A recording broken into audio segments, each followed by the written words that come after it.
Olá, turma, boa tarde. Sou o professor Janderson Almeida e estamos iniciando mais uma aula da disciplina de matemática. Na aula de hoje, nós estaremos estudando sobre os múltiplos e submúltiplos de uma grandeza. Como sabemos, uma grandeza é aquilo que pode ser medido.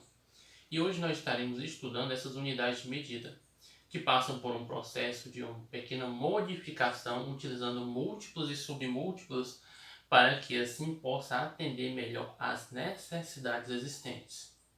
Para isso, nós vamos ver a seguir exemplos de grandezas existentes e seus múltiplos e seus submúltiplos. Vejam a seguir. Queridos alunos, estaremos vendo agora algumas dessas unidades na qual nós estaremos trabalhando na aula de hoje. Nós temos aqui a unidade 1 metro, que é uma unidade de comprimento, muito presente no nosso dia a dia, seja para, por exemplo, quando vamos medir a nossa altura, sempre é dada em metros.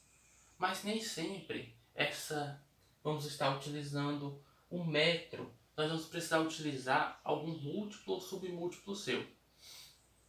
Por exemplo, se for uma quantidade muito pequena, fica inviável utilizar o metro para medi-lo. Então, a gente já parte para utilizar o centímetro ou milímetro.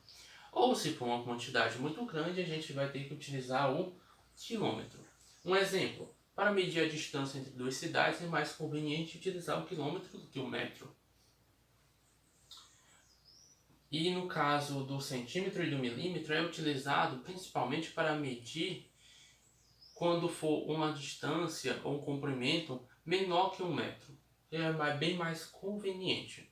Lembrando que 1 quilômetro, o quilômetro ele vai ser um múltiplo do metro. 1 quilômetro é igual a 1000 metros.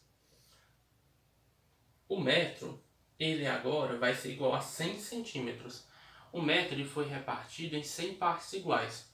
Então, tanto o centímetro como o milímetro vão ser submúltiplos. E o centímetro, perceba bem, centi, ou seja, um metro vai ter 100 centímetros. Um metro foi repartido em 100 partes iguais e cada parte é chamada de centímetro. Mili, ele foi repartido agora em 1000 partes iguais. Esse prefixo mili indica que a grandeza está sendo dividida em 1000 partes, ou seja, cada parte do metro, a milésima parte do metro vai ser chamada de milímetro, certo? Nós vamos ver a seguir como realizar essa conversão. Temos que, como já vimos, o quilômetro ele é um múltiplo do metro. Então, cada quilômetro tem 1000 metros. Para me converter de metro para quilômetro, eu vou ter que dividir por 1000. E para converter de quilômetro para metro, eu multiplico por 1000. Essa é uma conversão dentro dessa própria unidade de medida somente com essa multiplicidade existente, com seus múltiplos e seus submúltiplos. Se eu for converter de metro para centímetro, o metro ele tem 100 centímetros. Então, para converter de metro para centímetro, eu vou multiplicar por 100. E de centímetro para metro, eu vou dividir por 100. E se eu for converter de centímetro para milímetro? Cada centímetro possui 10 milímetros, então eu vou multiplicar o número que eu tenho de centímetros por 10 para obter a quantidade de milímetros. E para obter a quantidade de centímetros, se eu tenho somente os milímetros, eu vou dividir por 10. Posso fazer esse para obter de centímetro para milímetro e depois para obter até, quem sabe, quilômetros, utilizando esse ciclo na qual foi apresentado aqui. A seguir, nós vamos ver mais exemplos de conversão. Na continuidade, nós agora estaremos abordando sobre a medida de capacidade e medida de massa. Primeiramente, sobre a medida de capacidade, o litro, que é muito presente quando, por exemplo, vamos realizar algumas compras no supermercado. E alguns líquidos, a medida de capacidade utilizada é o litro. Mas dentro do litro, nós temos um submúltiplo, que é o mililitro, que nós conhecemos somente por ml. Às vezes no cotidiano é mais fácil dizer uma garrafinha de 500 ml, 50 ml de café, mas quando nós estamos dizendo 50 ml é 50 mililitros. E o mililitro, eu estou repartindo um litro em 1000 partes iguais. E agora a gente vai ver como realizar essa conversão. Se eu sei que um litro ele possui 1000 mililitros, então para converter de litro para mililitros eu multiplico por 1000. Para converter de mililitro para litros eu divido por 1000. Processo bem simples, na qual, utilizando essa regra de conversão, nós vamos saber bem como trabalhar, certo?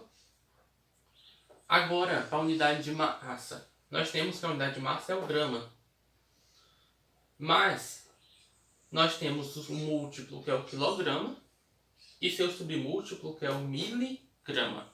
Quilograma, o quilo indica 1000. 1000 gramas.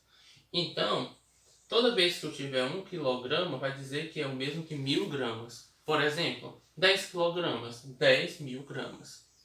E o mili, como nós já vimos, esse prefixo indica que a grandeza está sendo repartida em 1000 partes iguais. 1 grama vai ser igual a 1000 miligramas. Aí nós podemos aqui fazer uma relação para ter essa conversão dentro da própria unidade de medida. De grama para quilograma, eu divido por 1000. De quilograma para grama, eu multiplico por 1000. Porque eu sei que cada quilograma possui 1000 gramas. Sendo assim, para mim obter de grama para quilograma, eu divido por 1000. Para converter de grama para miligrama, nós temos que cada grama possui 1000 miligramas. Então, de grama para miligrama, eu multiplico por 1000. Para me converter de miligrama para grama, eu vou dividir por 1000. Queridos alunos, estamos finalizando mais uma aula. Agradeço vocês pela atenção. Desejo a todos vocês bons estudos e estou aqui à disposição para vos ajudar. Forte abraço a todos vocês.